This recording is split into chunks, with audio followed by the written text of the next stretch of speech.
السلام علیکم دوستو، ایسے ہی سچے واقعہ کو جاننے کے لیے ہمارے چینل کو سبسکرائب کریں۔ بسم اللہ الرحمن الرحیم۔ کربلا کے بعد یزید کی دردناک موت۔ دوستو، حضرت عمر رضی اللہ تعالیٰ عنہ نے ایک مرتبہ حضرت حذیفہ رضی اللہ تعالیٰ عنہ سے پوچھا کہ اے حذیفہ، مجھے ان فتنوں کے بارے میں بتاؤ کہ جو سمندر کے موجوں کی طرح اچھال ماریں گے اور بڑے بڑے نیک لوگوں کو بھی اپنی چپیٹ میں لے لیں گے۔ تو حضرت حذیفہ رضی اللہ تعالیٰ عنہ نے جواب دیا کہ اے امیر المومنین، آپ کو ان فتنوں سے ڈرنے کی کوئی ضرورت نہیں ہے، کیونکہ جب تک آپ زندہ رہیں گے تب تک ان فتنوں کا دروازہ بند رہے گا۔ یہ سن کر حضرت عمر رضی اللہ تعالیٰ عنہ نے پوچھا کہ اے حذیفہ، ان فتنوں کا دروازہ کھولا جائے گا یا توڑا جائے گا؟ تو حضرت حذیفہ رضی اللہ تعالیٰ عنہ نے جواب دیا کہ اے امیر المومنین، وہ دروازہ توڑ دیا جائے گا، اور وہ دروازہ آپ خود ہو۔ یہ اشارہ تھا کہ حضرت عمر رضی اللہ تعالیٰ عنہ کو آگے چل کر شہید کر دیا جائے گا۔ دوستو، یہ بخاری شریف کی روایت ہے، اور حضرت عمر رضی اللہ تعالیٰ عنہ نے دروازہ کے بارے میں جو یہ باتیں پوچھی کہ آخر اسے توڑا جائے گا یا کھولا جائے گا، تو یہ اس وجہ سے پوچھا کہ اگر دروازہ کھولا جائے گا تو اسے بند کرنا آسان ہوتا ہے، لیکن اگر دروازہ توڑ دیا جائے تو پھر وہ دوبارہ کبھی بند نہیں ہو سکتا۔ اور پھر آگے چل کر ایسا ہی ہوا کہ جس دن سے حضرت عمر رضی اللہ تعالیٰ عنہ کو شہید کیا گیا تو ان فتنوں کا دروازہ ایسا ٹوٹا کہ آج تک بند نہ ہو سکا۔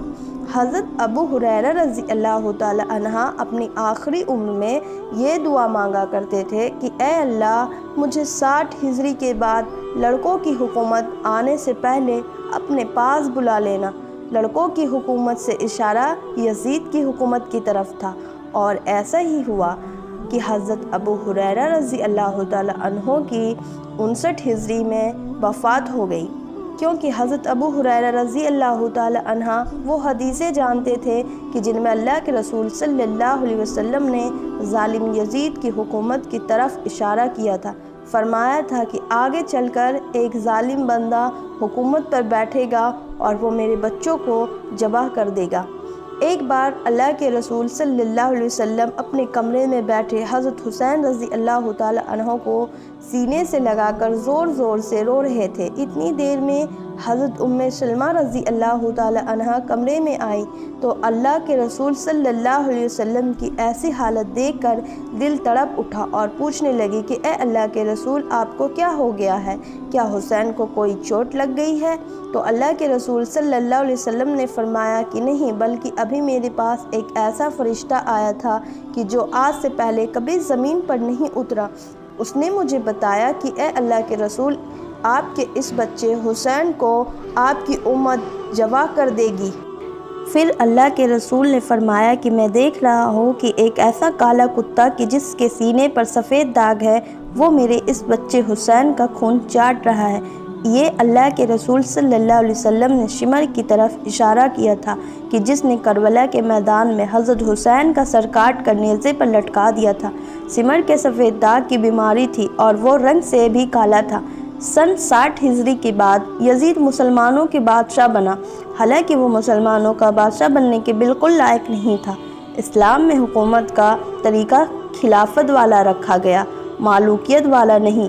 خلافت کا مطلب ہوتا ہے کہ ایک بادشاہ کی وفات کے بعد اگلا خلیفہ مسلمان خود ہی جس کو مناسب سمجھے اسے بنائے، اور مالوکیت کا مطلب ہوتا ہے کہ ایک بادشاہ اپنی وفات کے بعد اپنے ہی لڑکے کو اگلا خلیفہ بنا دے، اب وہ لڑکا چاہے خلیفہ بننے کے لائق ہو یا نہ ہو، جیسے کہ آج کل سعودی حکومت میں چلا آ رہا ہے۔ سن 60 ہجری کے بعد جب حضرت معاویہ کی وفات ہوئی تو کچھ ایسا ہی منظر پیش آیا اور ان کا لڑکا یزید حکومت کا بادشاہ بن بیٹھا۔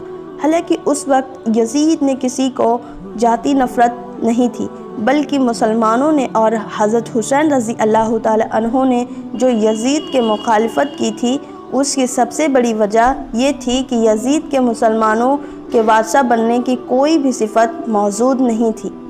یہاں تک کہ جب مشہور صحابی حضرت عبداللہ بن حنظلہ رضی اللہ تعالی عنہ یزید کے دربار میں اس کا جائزہ لینے گئے تو واپس آ کر مدینہ والوں کو بتایا کہ یزید ایک عیاشی کرنے والا لڑکا ہے، وہ رات میں شراب پیتا ہے، مسلمانوں کا پیسہ حرام کاموں میں اڑاتا ہے اور لڑکیوں کا شوقین ہے۔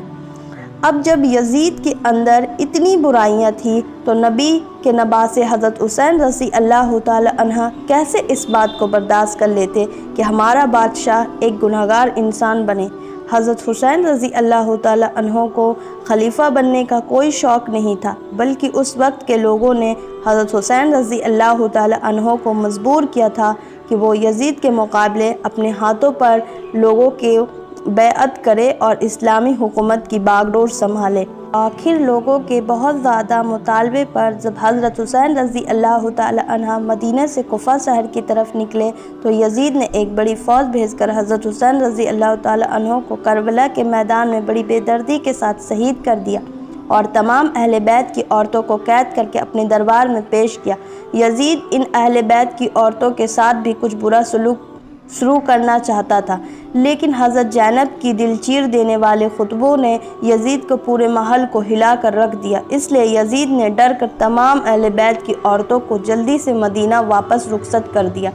حضرت زینب رضی اللہ تعالی عنہ جس وقت مدینہ پہنچی تو لوگوں کو کربلا کی داستان سنائی اور حضرت حسین رضی اللہ تعالی عنہ پر ہونے والے ظلم و ستم سے آگاہ کیا تو اسے سن کر سارے مدینہ والے یزید کے دشمن بن گئے۔ یزید نے حضرت زینب کو تو مدینہ سے نکلوا دیا، لیکن ان کی دلوں کو چیر دینے والی آواز نے لوگوں کے دلوں میں انتقام کو بھر دیا تھا، اور پھر سن 63 ہجری میں سارے مدینہ والے یزید کے دشمن بن کر کھڑے ہو گئے اور عام اعلان کر دیا کہ ہم یزید کو اپنا بادشاہ ماننے سے انکار کرتے ہیں۔ یہ خبر جیسے ہی یزید کو پہنچی تو اس نے شام کی ایک بڑی فوج کو حکم دیا کہ جاؤ اور مدینہ والوں پر حملہ بولو، لیکن پہلے 3 دنوں تک انہیں سمجھانا، اگر وہ اپنی حرکت سے باز آ جاتے ہیں تو ٹھیک، ورنہ ان پر حملہ کر کے سبھی کو ختم کر دینا، اور ایک بات کا خیال رکھنا کہ حضرت حسین کے لڑکے زین العابدین کو کچھ بھی نہ کہنا، اگر وہ بات نہ مانے تو انہیں حال پہ چھوڑ دینا۔ یہ پوری 12,000 کی فوج تھی۔ جب یہ لوگ مدینہ پہنچے تو بڑے بڑے صحابہ اکرام کو مجبور کیا کہ وہ یزید کو اپنا خلیفہ مان لے، لیکن سب نے صاف انکار کر دیا۔ تو یزید کی اس فوج نے مدینہ والوں پر حملہ کر کے ان کے گھروں کو لوٹنا شروع کر دیا، ان کی عورتوں کو بے پردہ کرنے کے میدان میں لا کھڑا کیا اور بڑے بڑے صحابہ اکرام کی گردن کاٹ کر انہیں شہید کر دیا۔ اس واقعے کو واقعہ حرہ کہا جاتا ہے۔ تاریخ کی ہر کتاب میں ظالم یزید کی حکومت کا یہ واقعہ لکھا ہوا ہے، یہاں تک کہ بخاری و مسلم جیسی حدیث کی بڑی کتابوں میں بھی واقعہ حرہ کی دردناک داستان مختصر طور پر ذکر کی گئی ہے۔ اس جنگ میں یزید کی فوج نے بہت بے دردی کے ساتھ بڑے بڑے صحابہ اکرام کو شہید کیا، یہاں تک کہ ایک روایت کے مطابق پورے 10,000 مسلمانوں کو شہید کر دیا گیا، جس نے کچھ ایسے صحابہ اکرام بھی تھے کہ جنہوں نے جنگ بدر جیسی عظیم جنگوں میں حصہ لیا تھا۔ ظالم یزید کی فوج نے ان بوڑھے صحابہ اکرام کو بھی نہ چھوڑا اور ان کا پاکیزہ خون گردنیں کاٹ کر سڑکوں پر بہا دیا۔ اسی جنگ میں ایک مشہور صحابی حضرت عبد الرحمن بن عوف رضی اللہ تعالی عنہ بھی شہید کر دیے گئے۔ یزید کی فوج نے اتنا خون بہایا کہ ایک راوی لکھتے ہیں کہ سڑکوں پر صحابہ اکرام کا ایسا خون بہہ رہا تھا کہ قدم رکھنے کی بھی جگہ نہیں ملتی تھی۔ حفیظ ابن قتیبہ اپنی ایک کتاب میں لکھتے ہیں کہ یزید کے لشکر کا ایک فوجی کسی بڑے صحابی کے گھر میں گھس گیا اور تلوار لہراتے ہوئے عورتوں سے کہنے لگا کہ گھر میں جو کچھ بھی سامان ہے وہ میرے حوالے کر دو۔ تو گھر کی ان پاکیزہ عورت نے جواب دیا کہ گھر کا سارا سامان تمہارے دوسرے سپاہی لوٹ کر لے جا چکے ہیں۔ یہ سن کر اس سپاہی نے گھر کے ایک دودھ پیتے بچے کو گردن پکڑ کر اٹھایا اور بہت زور سے دیوار پر دے مارا کہ جس سے اس لڑکے کا سر پھٹ گیا اور اس کی موت ہو گئی۔ یہ جنگ اتنی دردناک تھی کہ 3 دنوں تک مدینہ کی مسجد میں نماز نہ ہوئی، یہاں تک کہ لکھنے والا تو لکھا ہے کہ یزید کی اس ظالم فوج نے اپنے گھوڑے مسجد نبی میں حضور صلی اللہ علیہ وسلم کے روضے کے پاس لا کر باندھے اور رسول اللہ صلی اللہ علیہ وسلم کے منبر کی بہت بے حرمتی کی۔ آخر اس جنگ کے بعد جب یزیدی لشکر مدینہ چھوڑ کر واپس گیا تو مدینہ کے ہر گھر سے رونے کی آوازیں آنے لگی۔ بڑے بڑے صحابہ اکرام شہید ہو چکے تھے اور جو بچے بھی تھے انہیں زبردستی یزید کے بادشاہ ماننے پر مجبور کیا گیا تھا۔ اس واقعہ کا کچھ ہی دنوں کے بعد یزید پر اللہ کا عذاب آ گیا اور پھر وہ ایسا بیمار پڑا کہ بستر سے اٹھنے کے لائق بھی نہ بچا۔ اس کے پیٹ میں ایک درد اٹھا اور پھر اس کی آنتیں سڑنے لگی۔ وہ بستر پر ایسے تڑپتا تھا کہ جیسے پانی کے باہر مچھلی تڑپتی ہو۔ آنتوں کے سڑنے کی وجہ سے وہ رات بھر اپنے بستر پر چیختا رہتا۔ یزید کے علاج کے لیے بڑے بڑے ڈاکٹروں کو بلایا گیا لیکن سبھی ناکام رہے، کیونکہ یہ اس ظالم پر اللہ کا عذاب آ گیا تھا، اسے اب کوئی نہیں ٹال سکتا تھا۔ اس بیماری میں اسے بہت پیاس لگتی، لیکن اگر وہ پانی پیتا تو اندر جا کر وہ آگ کی طرح کھولنے لگتا اور ایسا محسوس ہوتا جیسے سینے میں پگھلا ہوا شیشہ ڈال دیا گیا ہو، اور اگر پانی نہ پیتا تو پیاس سے برا حال ہو جاتا، کیونکہ اسی ظالم نے حضرت حسین رضی اللہ تعالی عنہ کو کربلا میں پیاس سے تڑپا کر شہید کیا تھا۔